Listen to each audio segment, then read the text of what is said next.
County Board of Commissioners in session. Will you all please stand and say the Pledge of Allegiance to our flag?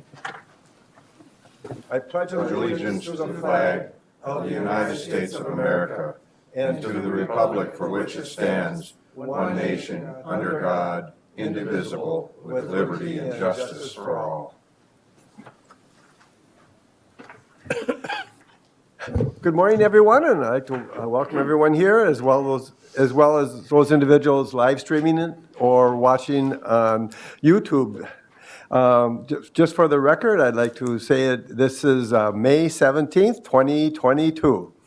And the first agenda item we have is our consent agenda. We have 5 items on there. Is there any questions, or does anybody wish to pull any of the items that we've placed on the agenda right away?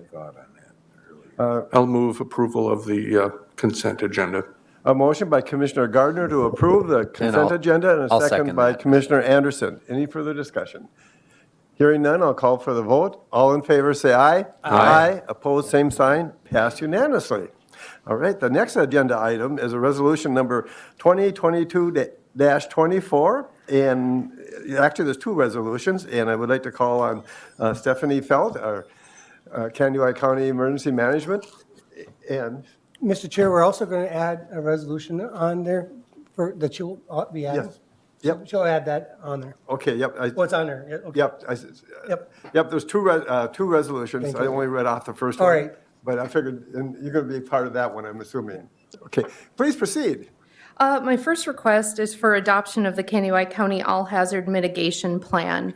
And what this is it's a multi-year planning phase process where we look at what are the county's vulnerabilities and what are the cities within our jurisdiction, what are those vulnerabilities, and take a look at what are some mitigation efforts we'd like to employ, whether we have the funds for it or whether it's feasible or not. We just put it down into the plan of this is things we would like to work towards. And the important thing about this is hazard mitigation funding. If you want to request any money from the federal government for hazard mitigation, it needs to be included in the plan. So if you say, we want money for the XYZ project, they'll say, yeah, but you haven't been planning for that. So we've worked with all the jurisdictions, and excuse me, the state of Minnesota has a contractor that works with most of the counties within the state and kind of walks us through the process, and we make sure we get public input, all of that. So I guess my request is to adopt this resolution so that FEMA can give the final approval and we can have the hazard mitigation plan adopted. Do I have a motion from the commissioners to adopt resolution number 2022-24? I will make that A motion. motion by I'll second Commissioner that. Nissen and a second by Commissioner Anderson. Yep.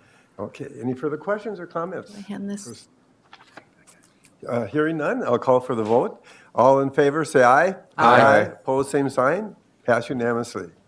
I really want to say thank you for all your work. You've had a busy week.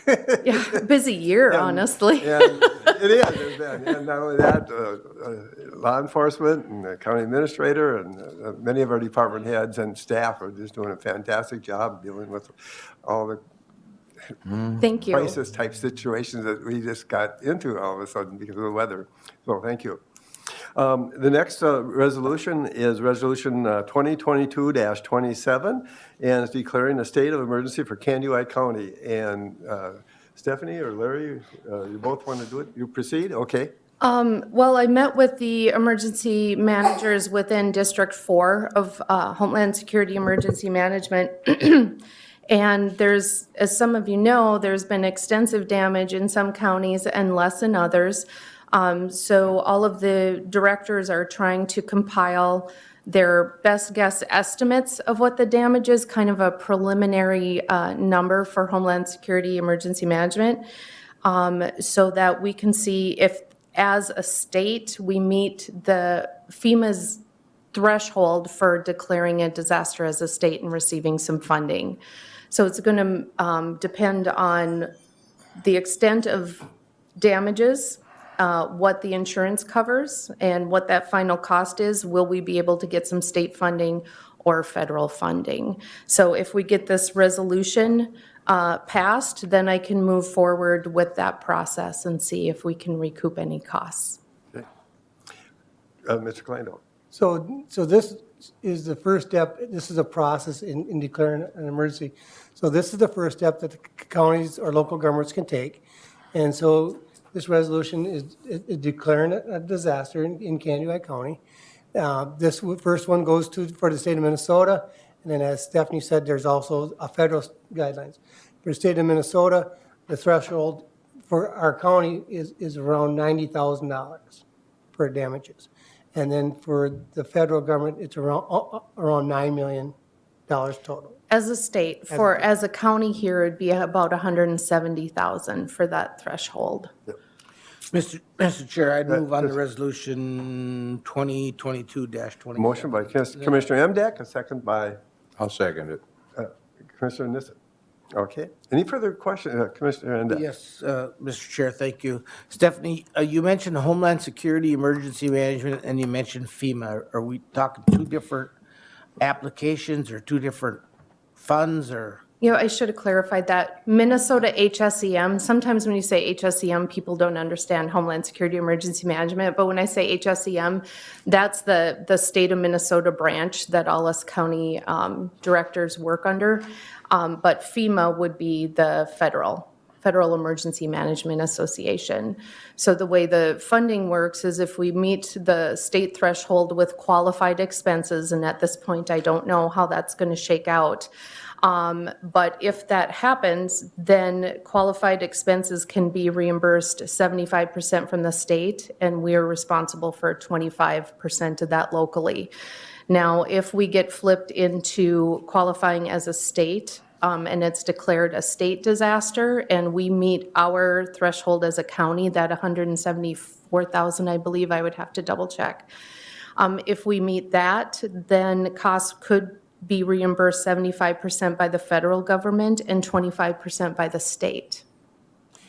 So now, if I may. Please proceed. So with that last explanation, that means we'd be fully covered then, right? Instead of 20. Yep, and keep in mind, this is my first go-around with it, and I'm learning, but that's how it was explained to me, that the caveat there is it has to be a qualified expense. So it's only what insurance doesn't cover, and it's only for things that FEMA would deem qualified. So just because we think, here's something that got wrecked in the storm, it might not be something that FEMA funds. So that's something that we're working through right now. Sorry. No, continue. One answer leads to another question. So when you said what's not covered by insurance, I assume that road damage, we don't have insurance to cover any road damage, but if the roof was damaged on this building, we'd probably have insurance for it. Can you So give me it would a few be examples of what is and would not be? right. So how I understand it so far is that the insurance deductible would be qualified if that's something we would pay out of pocket. So if insurance is covering it, we're not going to get reimbursed for it. But if we have costs that insurance doesn't cover, so deductibles or anything uninsured. Now, as for if we have washed out roads or culverts that need replacing, those are qualifying expenses. However, FEMA is going to look and see, okay, what were your maintenance records? How well was it taken care of? Was this just waiting to happen, or was it in good condition? Because they have certain qualifications on that as well. Thank you, that helps. What is, again, repeat, what level does the losses have to rise to before this even? For the state threshold, I can get you the specific number. You know what? Maybe I've got it in my little 79. stack here. 69. Stand by. Not much, yeah.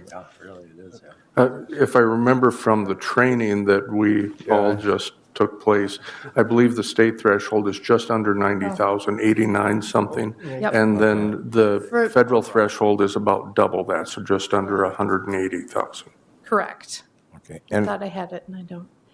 based on that, do we have, I mean, I haven't heard any stories about Yeah, give us. What, Roads I'm washed sorry. out. Go ahead. what I've compiled so far is that we have about 2.6 million in actual damages.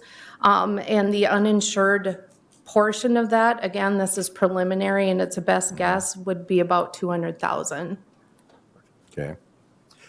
Commissioner Gardner. Thank you, Mr. Chair. Stephanie, so those figures, the 2.6, that's all damage, including damage to private property?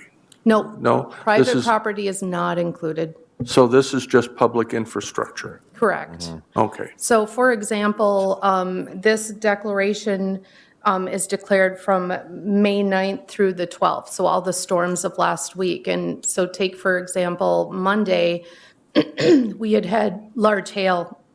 And so when we had fire departments out weather spotting, some of those fire trucks were damaged. So that's something that can be included because those are public assets.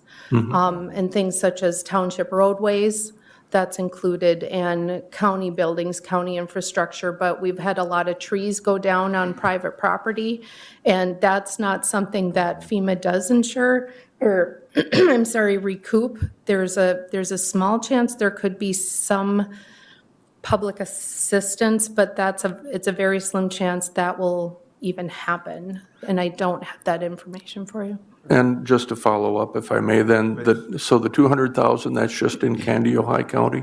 Correct. Okay, and the 2.6 is your regional number? Nope, the 2.6 would be of all the stuff that got wrecked last week, here's how much it would cost if we just had to pay for it. Oh, okay.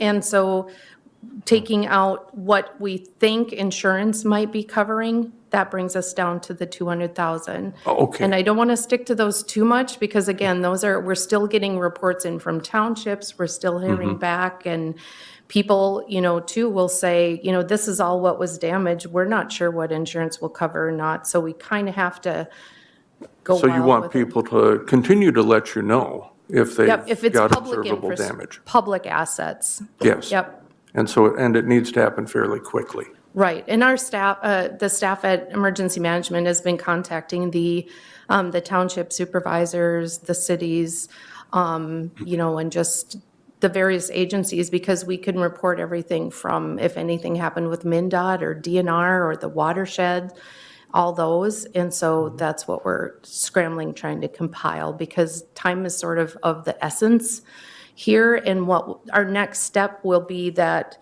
the state staff and FEMA staff will come out on site here to visit and kind of walk through and distill what's actually going to qualify and what's not. So at that point, we'll be asking the agencies reporting damages to come in, and that's where all the documentation, the photos, the maintenance records, all those things will have to be brought in and gone through to see what actually we can get a recuperated cost on.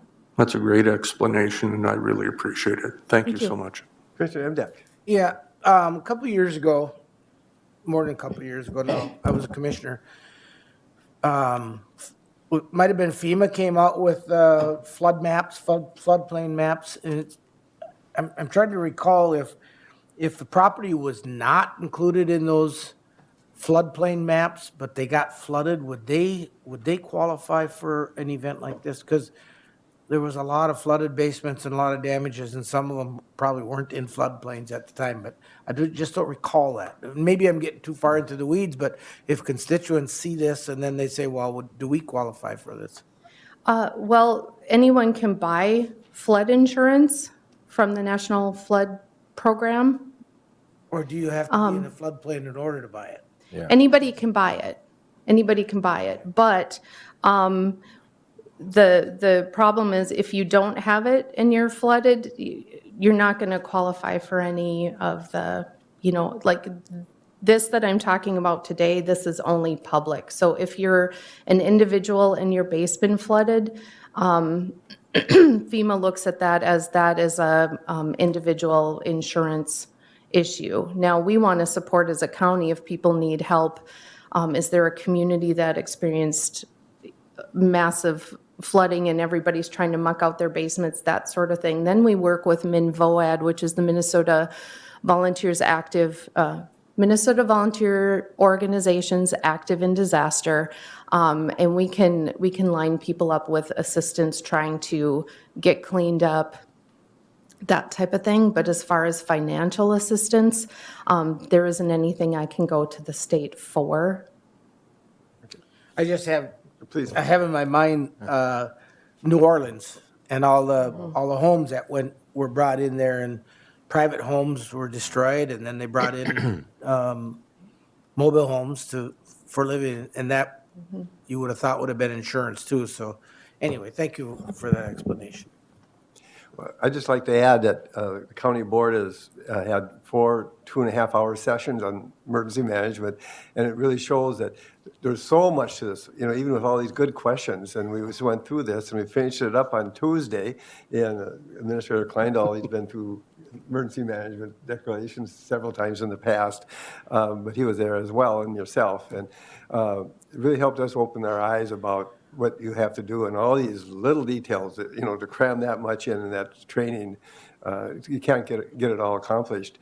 But one thing comes home is that the instructor, who did an excellent job, commented, well, this is declaring emergency, state of an emergency is just a matter of when. And it was Tuesday. Well, I kind of thought when might be, another year, 5 years from now. And he said, and here 3 days later, I think we're right in the middle of it. So very timely training. So that was very good. And Yeah, good learning too. Good I learning think the session. key is don't try to learn the process when it's an emergency and you're in the time crunch and it's stressful. Take care of what your role is going to be and what you need to do before the disaster hits. And we can't be prepared for every single thing, but we can have a plan and adapt the plan to whatever the disaster is. Okay. Any further questions or comments? We have to vote on this yet. Yeah, we do. At this point then, I will call for the question. All in favor, say aye. Aye. Opposed, same sign. Pass unanimously. And thank you for the good update as well. We can sign that if you want. Okay. Okay, let me get a little more coffee in.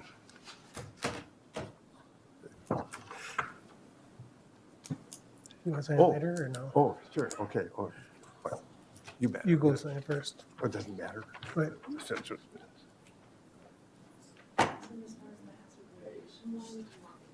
You There you go. want to, so she can get that sent in? You got a bunch of stuff for. Go ahead and take it and have her make copies, and you can get those sent in where you need to. Thank you very much, Thanks, Stephanie. Stephanie. And now I'd like to call on Kansas County Environmental Service Director, Mr. Gary Gear. Good morning, Gary. Good morning. Thank you, Mr. Chairman. And you have a solid waste delivery agreement. Yes, I have that to present to the board this morning, and it is with Ace Roll-Off and Disposal out of New London, Minnesota. They have been in business a little over a year now, and kind of have a track record in a sense, and this agreement mirrors the other two agreements that we have with both Waste Management and West Central Sanitation. So provides for a lowered tipping fee and then a guaranteed volume being brought to the landfill. So with that, staff would be recommending approval of the attached agreement as presented. Mr. Chair, I would move on the agreement with Ace Roloff and the solid waste agreement with Ace Roloff. A motion by Commissioner Emdek. And I'll a second. by Commissioner Gardner. Any further discussion or comments from the commissioners?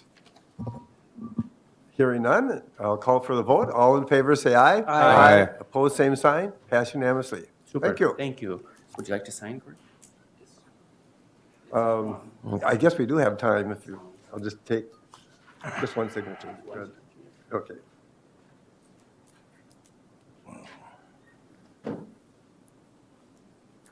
And does Karen need a copy of this? Okay, terrific, thank you. Next up is Kansas County Sheriff, Mr. Holeen. Good morning, Sheriff. Good morning, Board. Good morning, Larry. When we look at the notice of intent to amend the party ordinance for Kansas County, that is scheduled for June 7th at 9 a.m. I'm here on behalf of the Sheriff's Office to discuss kind of why the ordinance change is being requested.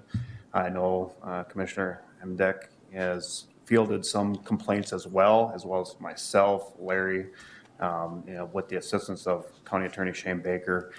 We've kind of come up with a resolution as to some changes that we can make to improve the current ordinance based on some things that we have been seeing occurring with the public gatherings. Primarily, if you look at Green Lake in the Lone Tree area, we've had a large gatherings over the summers. Some individuals are obviously well-versed on the party ordinances for Kanuai County.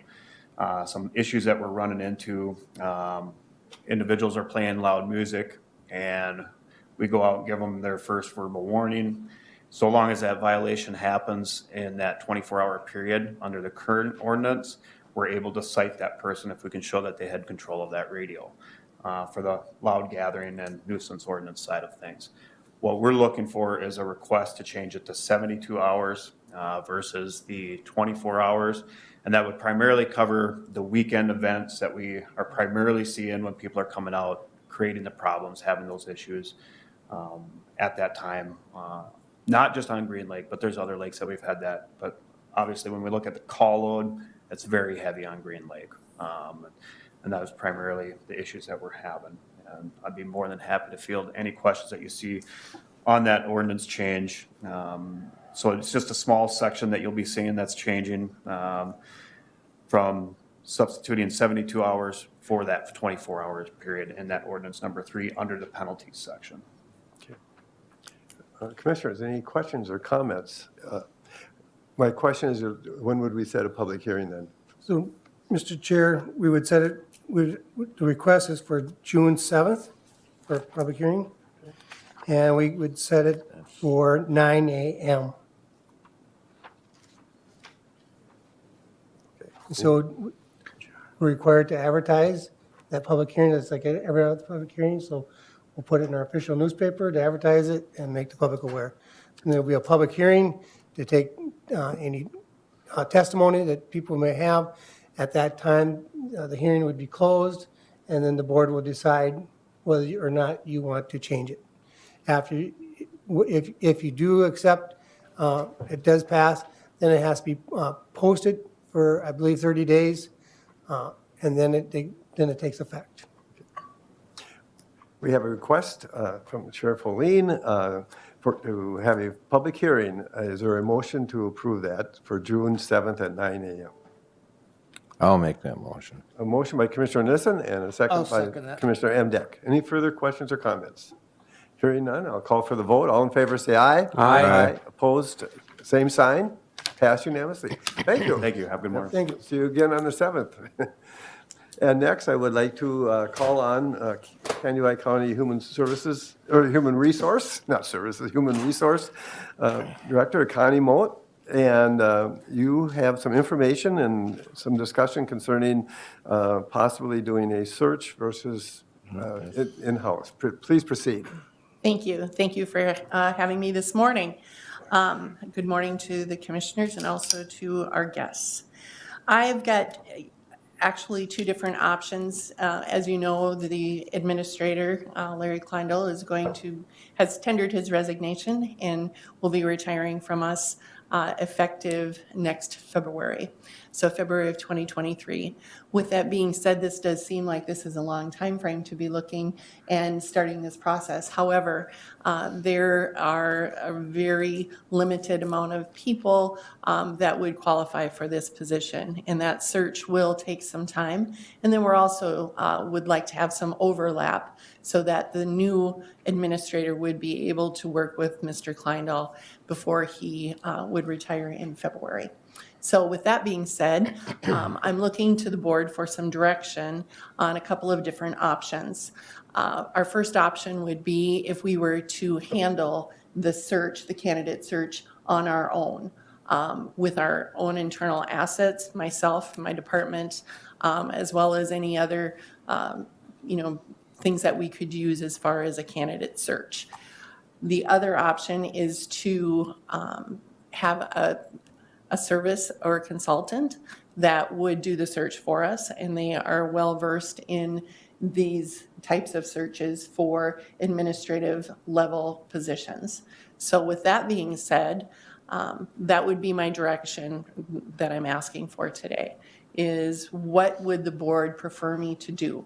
So if we were to be looking at consultants or search firms, we would want to decide which search firms that we would ask for RFPs. That would be in the future, of course.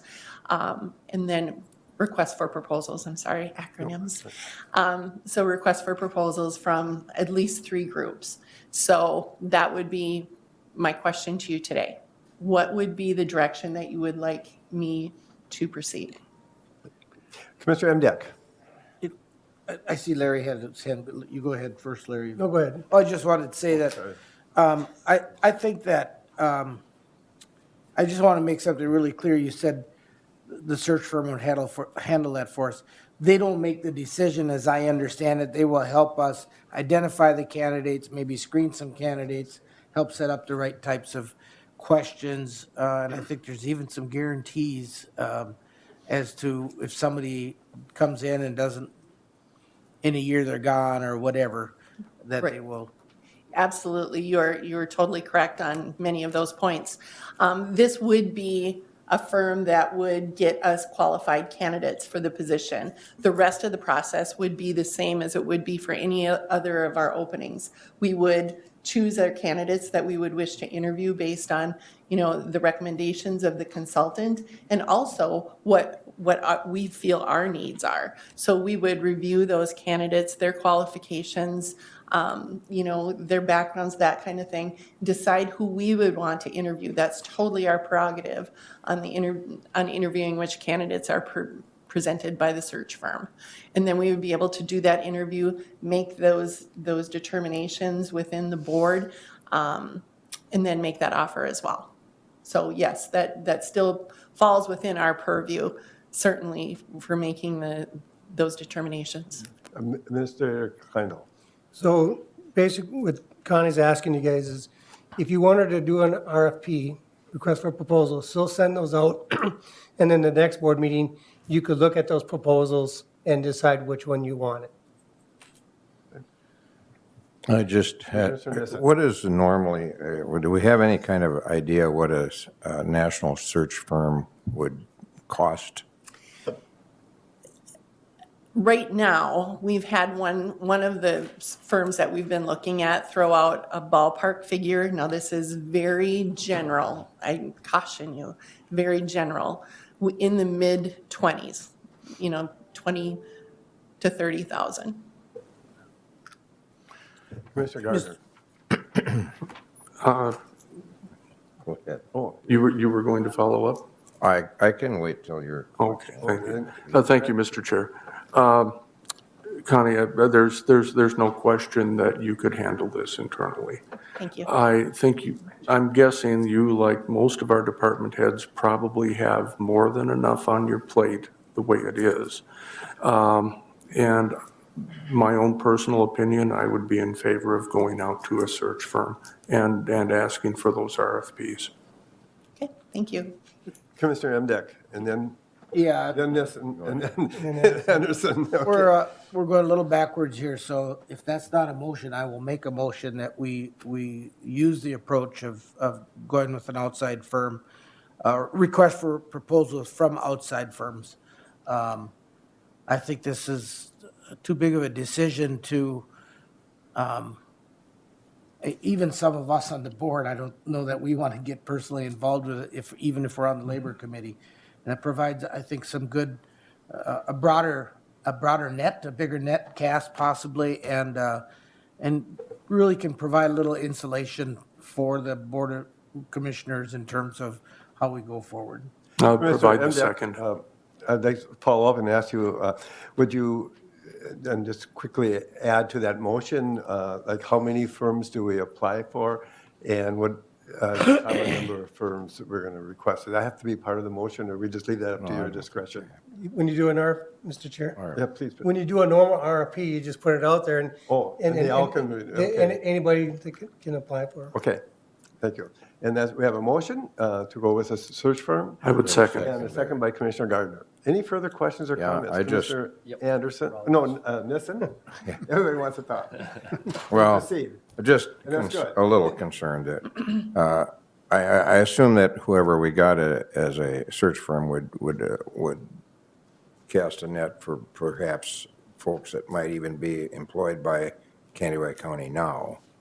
Absolutely, absolutely. Those would be candidates that would be considered. Absolutely. That's, go ahead, let Dwayne ask his Good, question. good question, though. Commissioner Anderson? Yeah, thanks, Mr. Chair. Do you have any experience with any outside firms in the past with hiring or not? I'm just curious. Right. We have, for the 7 years that I've worked for the county in this position, we have not used an outside search firm. We've been very, very fortunate in, the candidates that we've gotten for our different department head positions that have been opened.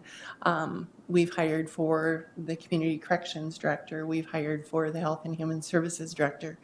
So in that way, we've been very fortunate. However, limitations being such, this is a different position. This is a position that most government agencies would require or use a search firm for, be it a city administrator or a county administrator. These are upper level positions that, I think that would be best served to, the county and to the public if we were to use a search firm and widen that net like Commissioner Nissen had said. Okay, thank you.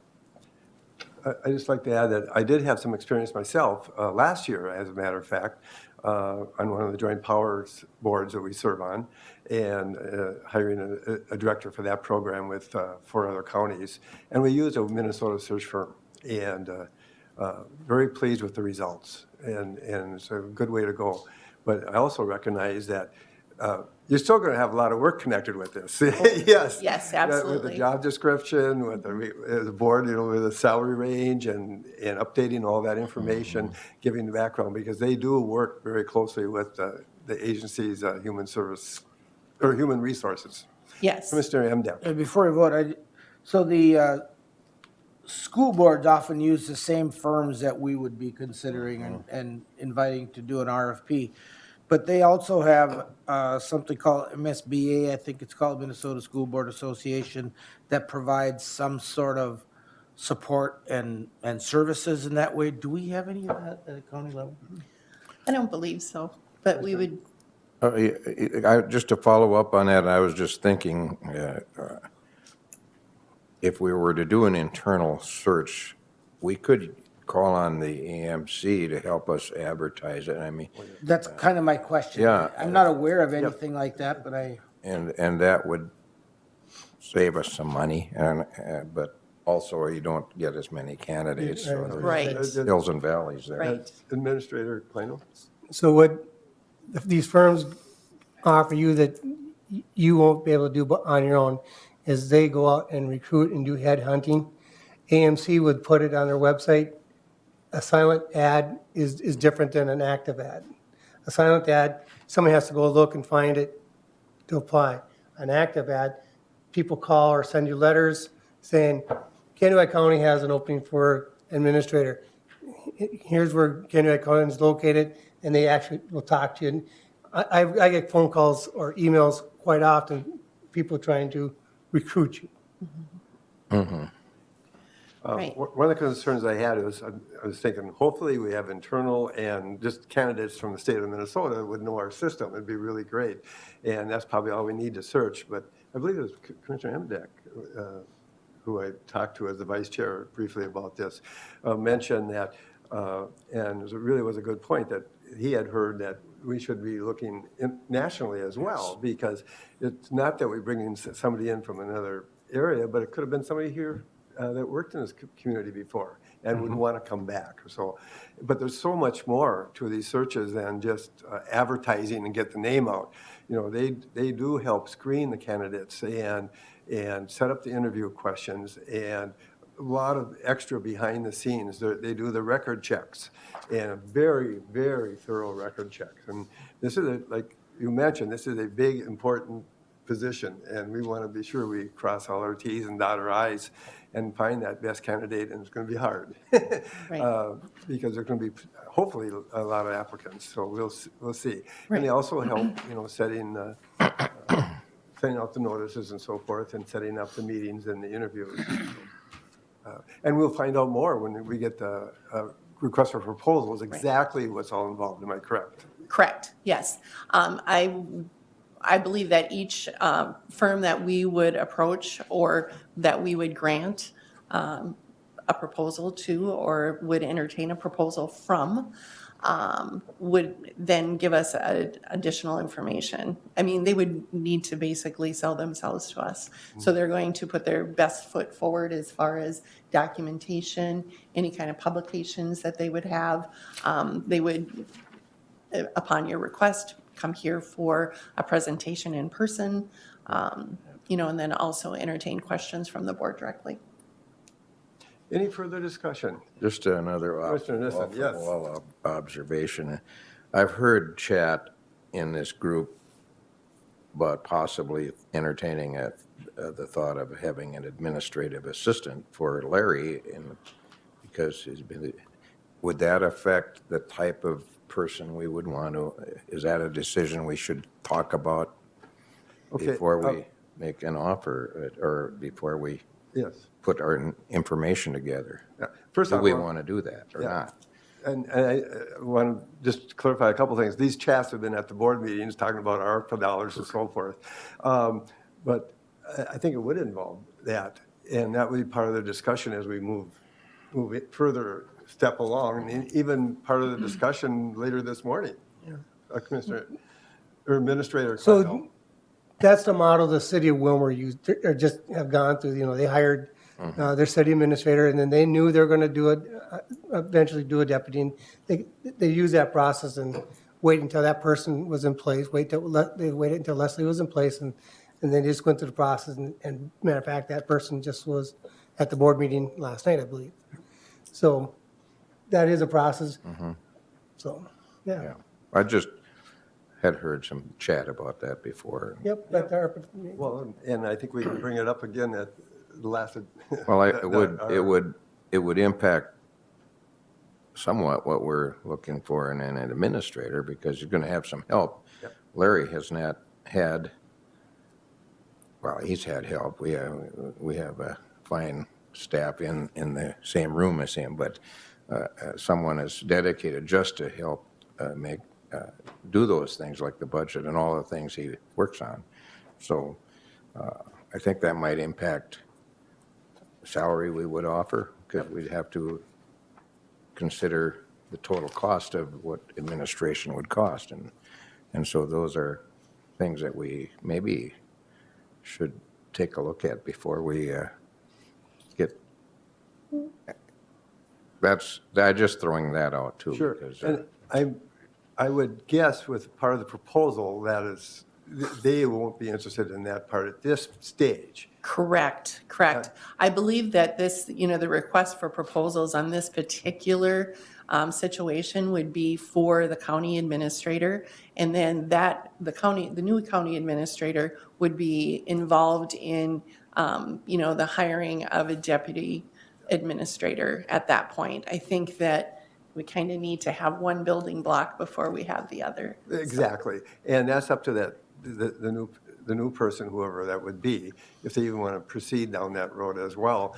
But also, I would think down the road, Administrator Kleindall would be a resource too, if you're going to do something like that, because I know he's looked at this as well as, how would you do this? And it's Right. kind of a complicated procedure, and there's pros and cons to it both. well, my point is, what are we going to budget for total administration? And does that affect what we're going to offer to the administrator? Our work session is going to be talking about our ARPA funding, and I was going to bring that up. I brought it up in the past at the board meetings too, looking at ARPA dollars, and we'll only to proceed then and follow up with that. So we got a request, and we have a motion and a second. Any further discussion? Hearing none, I'll call for the vote. All in favor, say aye. Aye. Opposed, same sign. Pass unanimously. I think this is a good direction to go, and this would probably be, when we pick a new administrator, it'll be one of our most major decisions we'll make this year. So thank you very much. Oh, Commissioner Emdek. So I think Larry said our next meeting be June 7th. You'll be bringing to us the request, what the request would look like, or how does that work? At the next meeting, well, right now, what we'll do is we'll immediately send out the request for proposals and put a timeline on that to when they need to have their proposals back. And that would be a discussion point then for the next board meeting. Okay, thank you. And we'll receive those in our packet ahead of time, so we get a chance to read through each Correct. one. And Yep, and there should be, there should be information in that packet, in their presentation materials that would talk about their firm, talk about, their staff, who would be involved, that kind of thing. Okay. So, Thank you. Anything else? Well, I guess we're done. Thank you very much for Thank you. presenting this, and you did a very good job. I appreciate it very much. We do. Next, I would like to call on Kansas County Administrator, Mr. Kleindahl, and as Mr. Commissioner Nissen talked about, budgets. Mr. Chair, Commissioners, members of the public, name's Larry Kleindl, I'm the County Administrator, and want to talk about the budget timeline. You know how much I love the budgets. And, but it is a process, and as I talk about several times, we're always working on budgets. So this is the official budget timeline that I'm presenting to today, but the budget process and thinking about process and doing things goes on all the time. But for the 2023 budget timeline, in your packets, I put down, right now we have Karen Anderson from the Auditor Treasurer's Office. She enters in all the salaries and benefits and all the stuff that takes care of the day-to-day stuff in each department. So she's in the process of entering that information now. Would like to ask that the week of May 23rd, that the budget packets go out to the department heads. And also the tax-supported quasi-government entities, that like the library and Humane Society, Safe Avenues, and UCAP, and things like that. They go out. The budget packets then would be returned to my office by June 22nd. And from June, after that point, I will put the information together, look at all the numbers, and start meeting with the department heads from June 27th to July 15th, going through making adjustments and making sure that everything is correct from each department. Then the week of July 25th, would like to meet with the board chair and the vice chair, as I've done in the past 15 years, to kind of set the stage of where we're at. Are we in the ballpark? And then the week of August 15th, then we as a board would have a budget work session where you get to hear from different department heads, different things that are affecting their budget, what's going to take place in their area, things that might be on the horizon that you want to be aware of. Not only budget again for 2023, but what's going to happen in 24 and 25. And then at that process, then I bring a final board certification to you either September 6th or the 20th, and we have to have approved by September 30th, where the board would do the initial certification. And at that time, the budget can go down, but it can't go up. Whatever you lock it into, it can always be reduced, but it can't go down. Then we would set a truth and taxation meeting on December 1st. Have the public input on our budget. And then approve that final budget either the night of truth and taxation, which is December 1st, or December 8th or the 20th. The first board meeting in December will have to be moved because the AMC annual meeting is on that Tuesday, so we'll need to adjust it, and that's why I was guesstimating around December 8th. So, Mr. Chair, that is the proposed timeline for the budget. I would need a motion to accept or make adjustments. I'll move that we approve that timeline. Motion by, for approval by Commissioner Nissen, and a second by second Commissioner Anderson. Any further questions or comments at this point? The only thing I was looking at is our December meeting, you're addressing that, and we got to be sure we block that out on our calendars, the 1st or the 8th. And I think last few times we've gone like on the 1st or the one prior, and it kind of works best because that's also the same time as the Truth and Taxation meeting. So just see one big meeting all day long there. So any further questions or comments? Otherwise, I'll call for the vote. Hearing none. All in favor, say aye. Aye. Opposed, same sign. Pass unanimously. Thank you. Thank you very much. Now, I'd like to call on Candioi County Public Works Director, Mr. Woodens, and you have a resolution 2022-25. Yeah, Mr. Chair, members of the board. In your packet is a master partnership contract that we use we renew it every 5 years with the state of Minnesota. Probably 99% of the work we use this for is our lab services for our construction. They also do traffic counting, pavement management, and some miscellaneous work. What it does is it's a quick process that we agree to the MnDOT fee schedule. When we trade services, they bill us according to their fee schedule, and likewise, if they do work, we do work for them, we bill them to our fee schedule. So it's my recommendation to pass resolution 22-25 and authorize the chair and county auditor to sign on behalf of the county.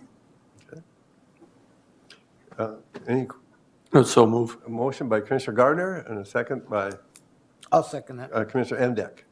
Any further discussion or comments from the board? Hearing none, I'll call for the vote. All in favor, say aye. Aye. Opposed, same sign. Pass unanimously. Thank you very much. Now I'd like to call on Candioi County Assessor Director Val Savor. Morning, Bill. Good morning. Good morning, Mr. Chair and Commissioners. I am here today with a fire abatement request. I have a request from William Oakleaf. His home burned on 704 24th Avenue Southwest, and the house burnt on November 17th of 21. And so per our abatement agreement, we can do the first full month prior after the fire, so he would only qualify for 1 month of abatement, which would be $164. And that would be my request. Also move. A motion by Commissioner Nissen to approve the tax abatement and a I'll second by second Commissioner it. Anderson. Any further questions or comments? Just out of curiosity, is that just off of County Road 2? You know, I didn't actually look this one up on the map. It's in, 24th. it's in my district, and it's not, just south of Richland Avenue, the next 24th Street. Oh, East, yeah, west. I know where that is. Yeah. I walked through that area, so all of a sudden, oh, that's the house you're talking about. Yes, it's really unfortunate. It's a pretty nice house. Yeah, my understanding is he is going to remove it, he's going to leave the foundation, and then he's going to sell it off as a parcel with a foundation. Okay, all right. We have a motion and a second, and any further discussion? Hearing none, I'll call for the vote. All in favor, say aye. Aye. Opposed, Same sign, pass unanimously. Thank you for bringing that forward to us. Thank you. Appreciate it very much. Now I'd like to call on Mr. Odens again. I'm back. The chair, members of the board, what you've got is a per diem increase for the Glacial Lakes Sewer and Water District. A while back, we were asked by the board to look at all of our per diems on our committees. And so the Glacial Lakes Commission did take a look. And what we found out was it's been 22 years since this has been looked at. So, they initially started at $35 a meeting, and it's just been there. And then when we got to looking at it, and Commissioner Emdek is on the commission, on the Glacial Lakes Commission, and there was quite a bit of discussion at one of the meetings about what should that be. And so they agreed to $45, but not only did they agree to $45, but they also agreed, because we are with all the improvements we've been doing, we have a budget committee that's a pretty active budget committee, and they were getting $0 for every meeting that we had. So we not only increased the regular monthly commission meeting from 35 to 45, we added the budget committee members from $0 to $45. So what's the impact to the budget? $810 for the year. And so that's the net impact to our budget. So with that, it's my recommendation to present this as recommended by the Glacial Lakes Commission, to use $45 as the per diem for every meeting for both the regular monthly meeting and in the budget meetings.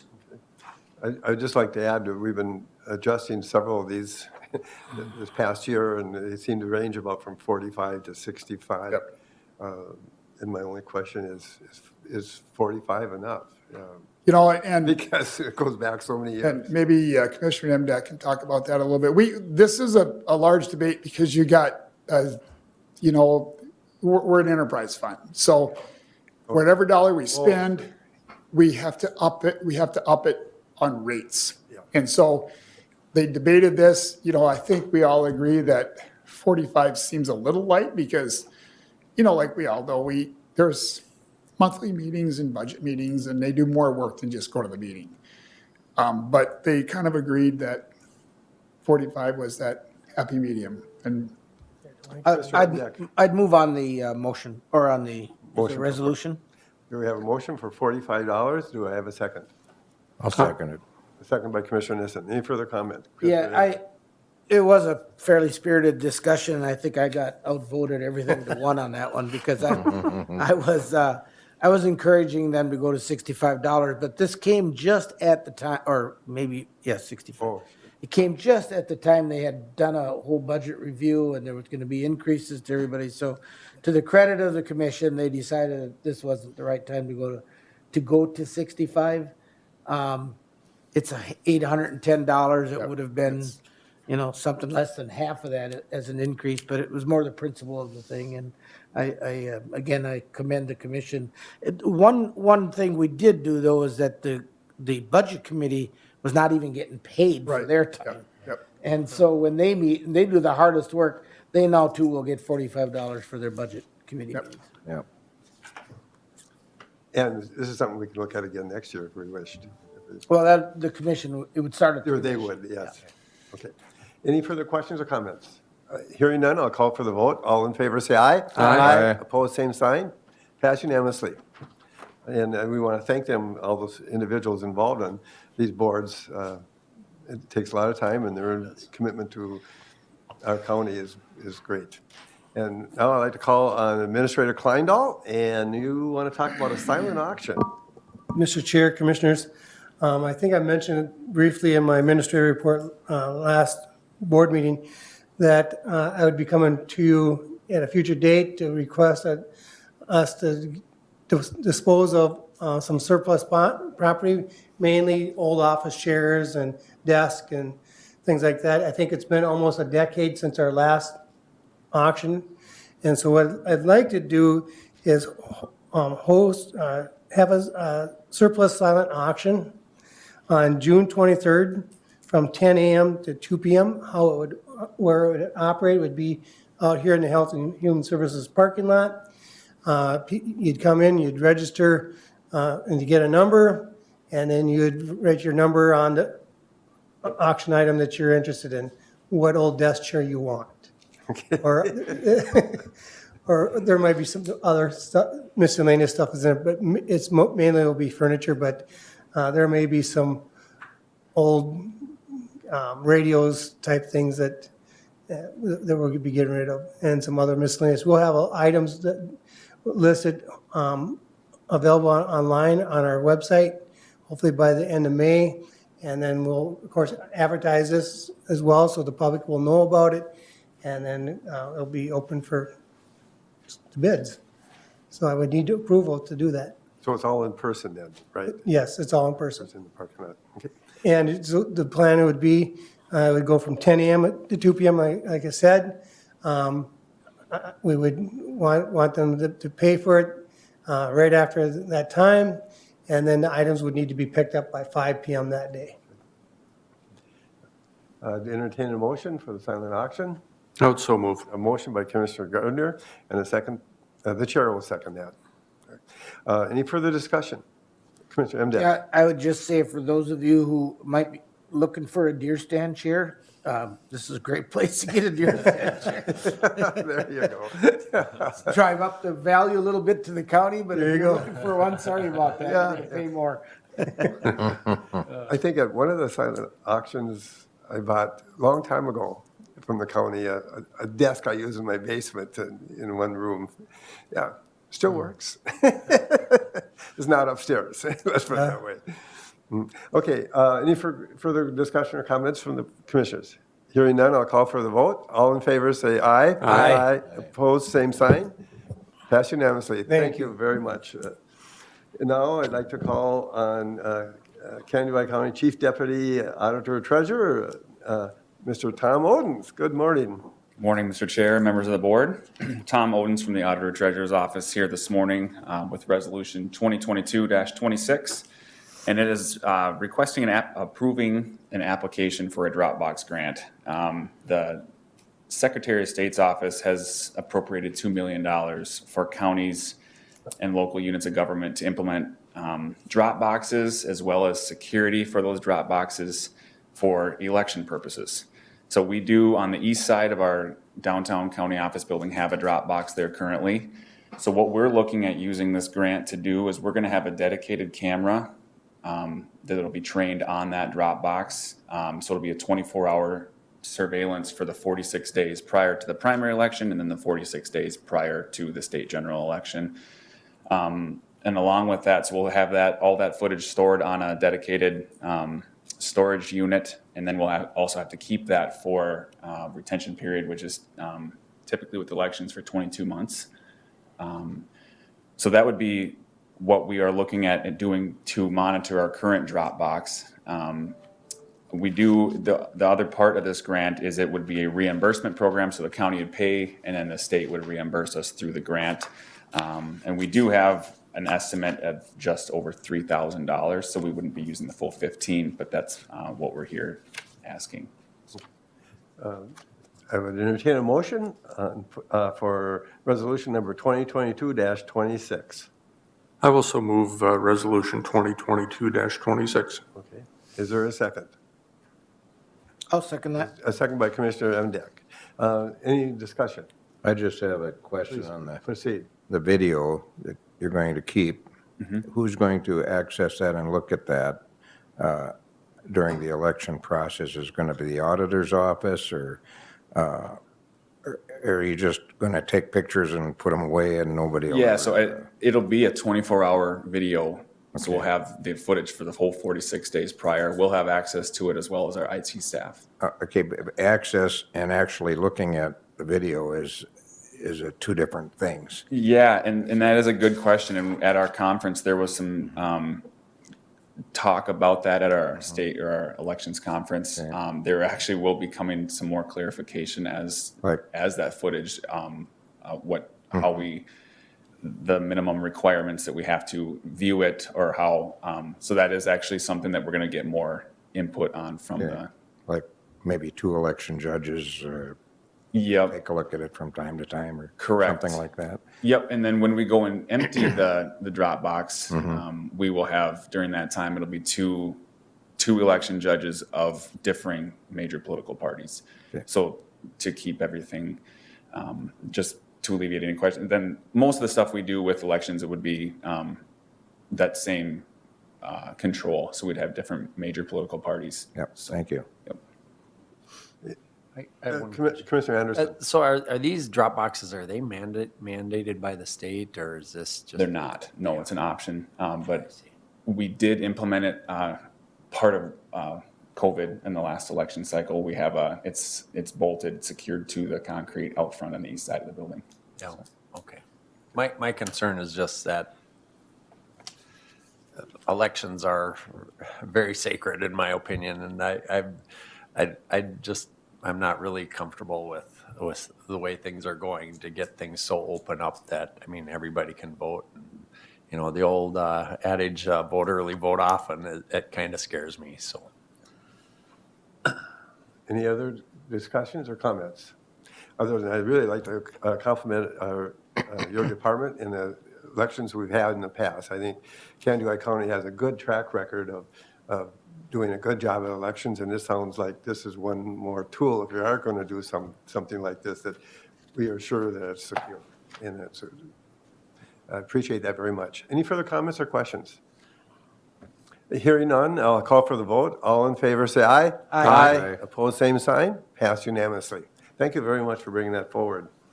And now, we're coming near the end of our agenda. Often we take a break about this time, but can we want to take a break and then we'll come up, finish up? I'd like a break. Do the- I haven't had a Okay. chance to prepare Okay. the report. Okay, so we're going to take a break or recess here for about 5 minutes.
Kennewick County Board of Commissioners back in session.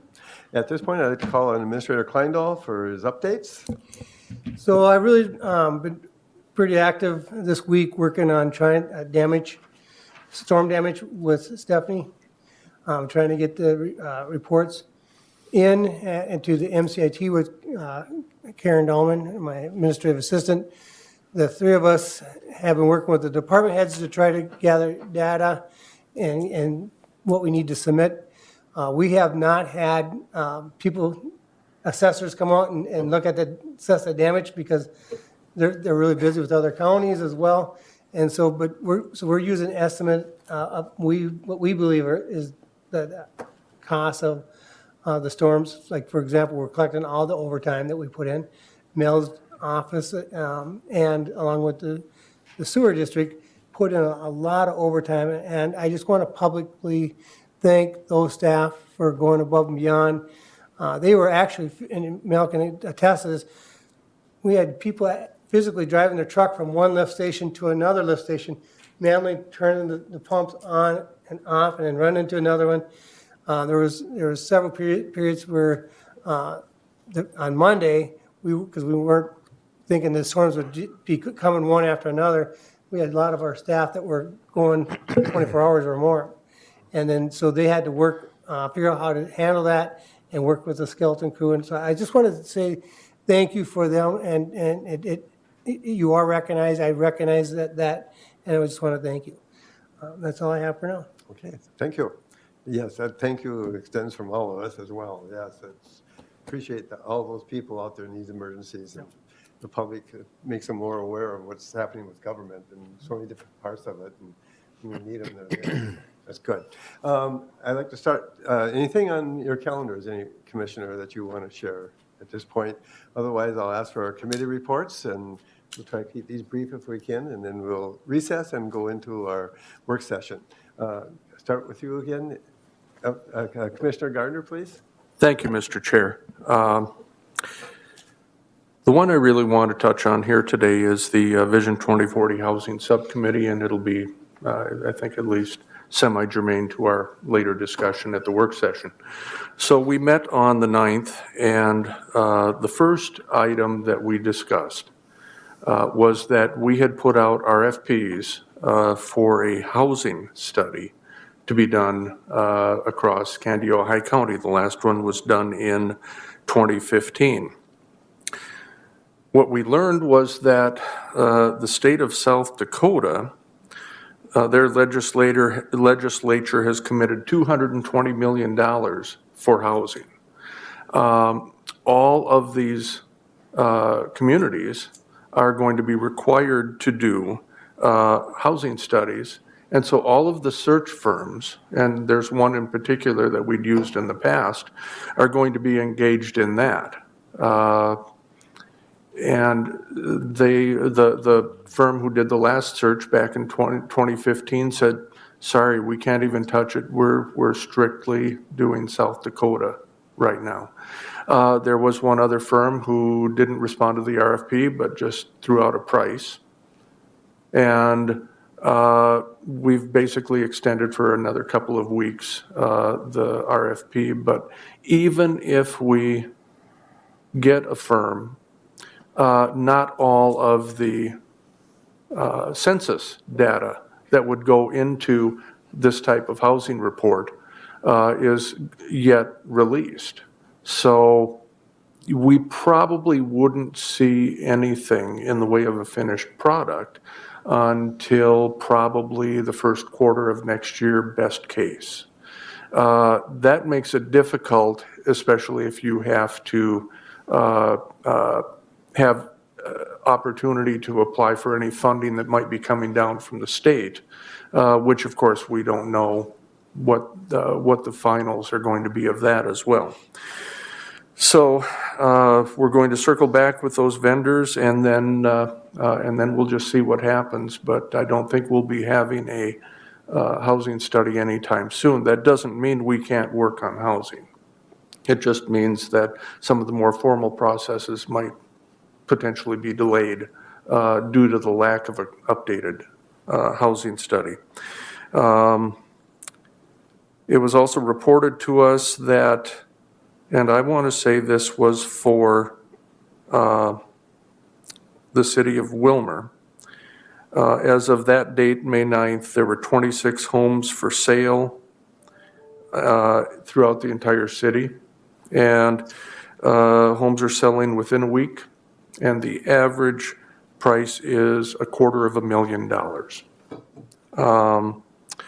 We received some other information indicating that there is less than a 1-month supply of inventory across not just Wilmer or Candido High County, but the entire 6E region, 4 counties, Candido High, Meeker, Renville, and McLeod. The housing supply is exceptionally tight, and that's driving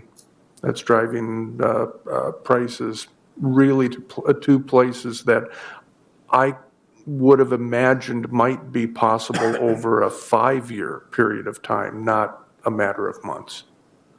And it's really making affordable housing potentially unaffordable and excluding a lot of young people, families, from participating in the housing market.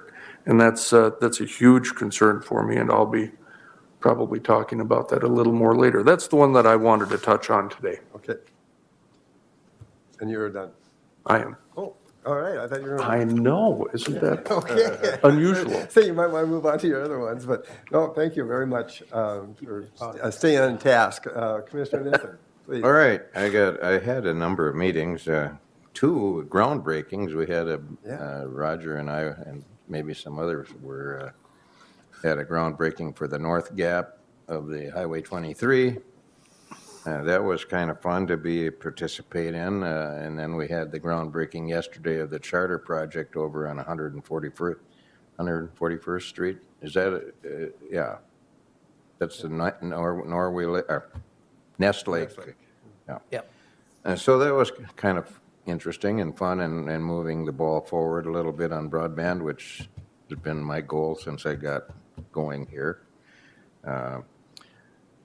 Prime West Health, we had a meeting up there and talked about the lawsuit is kind of just laying there right now. We're not gaining any ground, we're not losing any ground, but it sounds like the Department of Health is going to send out RFPs for 2 yet. So we're kind of waiting on the lawsuit to admit at least or acknowledge that there is a law in place that doesn't provide for the counties can have county-based purchasing. So procurement hasn't started. There's work being done on procurement, but they haven't. They're sitting on it, I suppose, because of the lawsuit. So nothing new really there, which I was kind of hoping there'd be more coming out of that. But Candido County Historical Society, fairly routine meeting. Woodland Centers, we had a meeting touched on. Jennifer reported last time about a possible working with the Sanford group, and we're going to look at the bylaws and see if we should be doing those things, letting the cat out of the bag. So we're working on that. And Prairie Woods last night was fairly routine as well, so there's nothing. Maybe Roger has something more important to say than I, but I didn't. We did talk about something, but it just escapes me now. Around mushrooms. Oh, it wasn't important to me, but anyway, that's really all I had. I was busy, but That's mostly Woodland Center's bottom line is looking much better than it was last year. Yeah. That's a good thing. Well, good. Thank you, Commissioner Nissen. And, just for the people who may be listening or watching this, I think all the board members serve on 20-plus boards and committees. So we have a lot of meetings, but we're not going to give a lot of details unless it's really important, because we could be here quite some time, so. I'd like to call on Commissioner Anderson next, please. Okay, yeah, since our last board meeting, we had that road and bridge meeting at the Public Works Department, and we got updates from Mel Odens, and I guess Lauren Engelby also was there for drainage, and I don't know who else. Todd Miller. Yeah, Todd Miller. Angelica. Yeah, and Angelica Hopp about the butterfly project.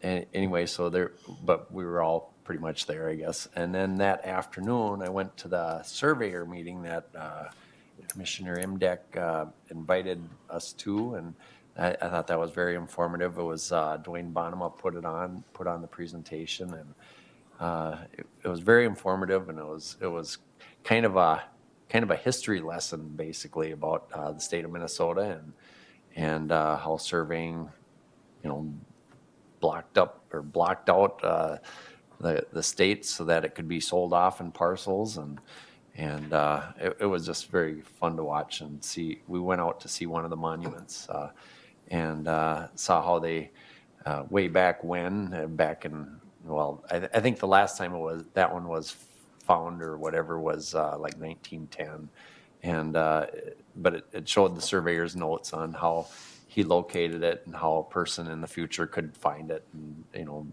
distance from different trees and stuff. Another meeting I went to was on the 9th. It was a Zoom meeting, Central Community Transit, and it was about a new facility discussion. We're kind of up in the air about how to proceed. Expenses for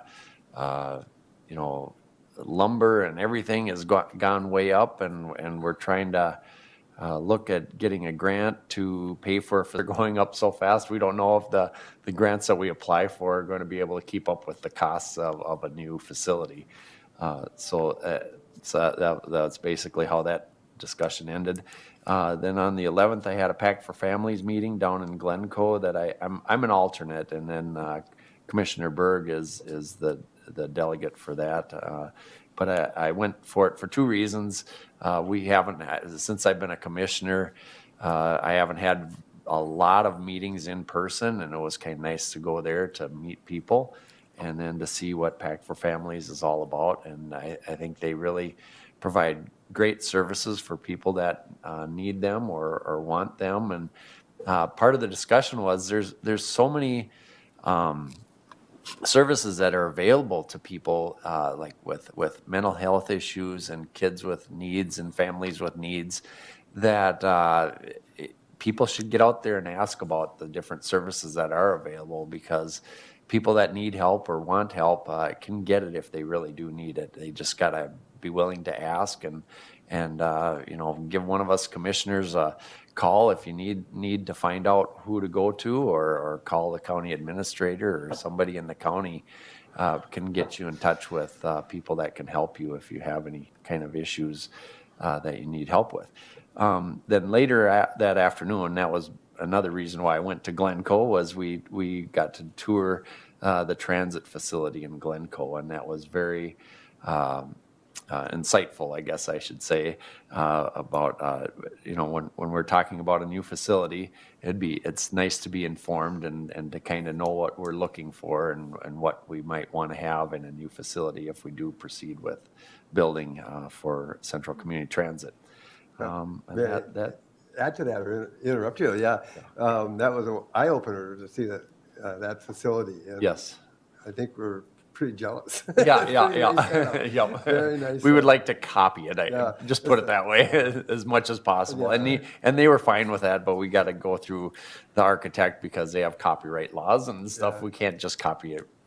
But and then another thing was, we were with the emergency management training sessions. I did that on the 10th of May, along with other commissioners here and other county employees.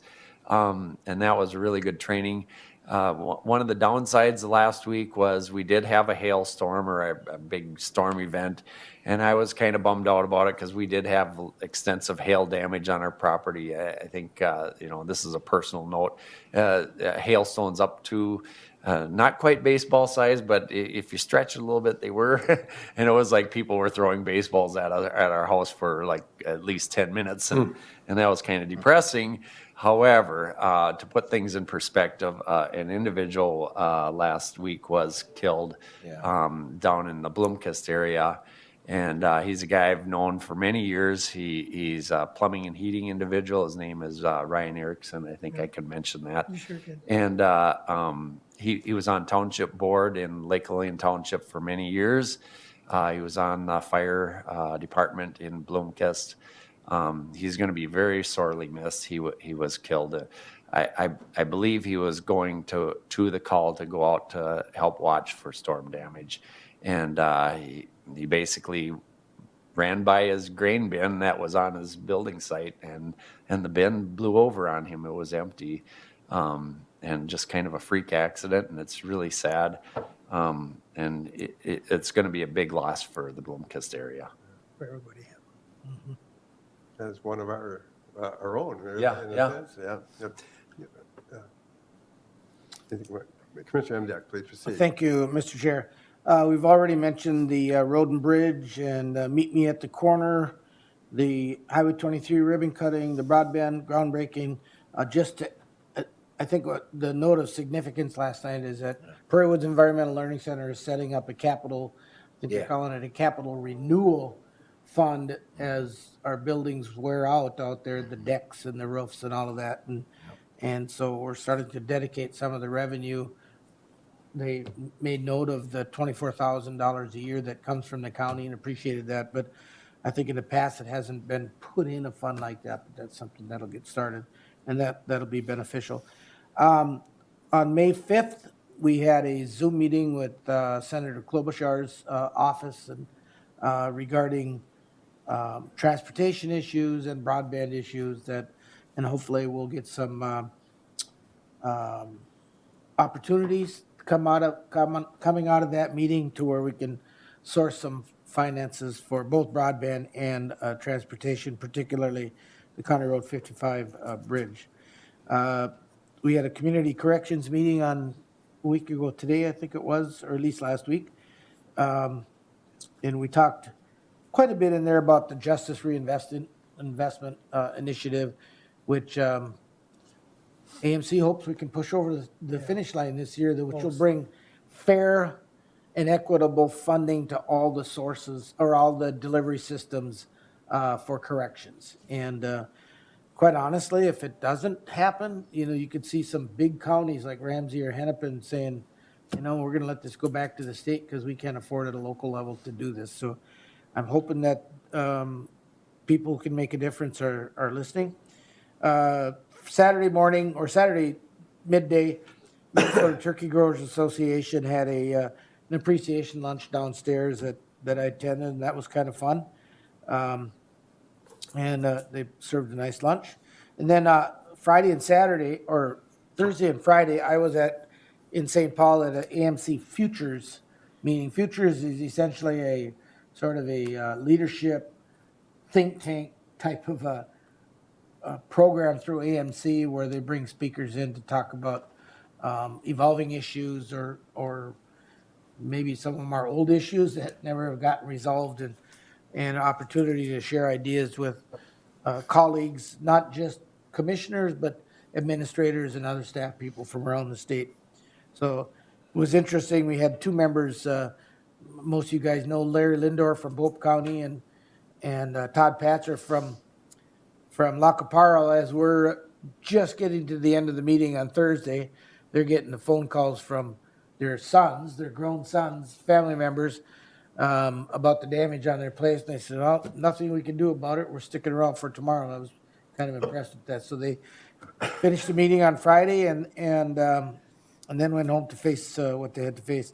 And regarding the meet me at the corner, Ralph did a real nice job in the Lakes Area Review covering that story. So if you want to read about it, get yourself a copy of the Lakes Area Review from last weekend. So that's all I have.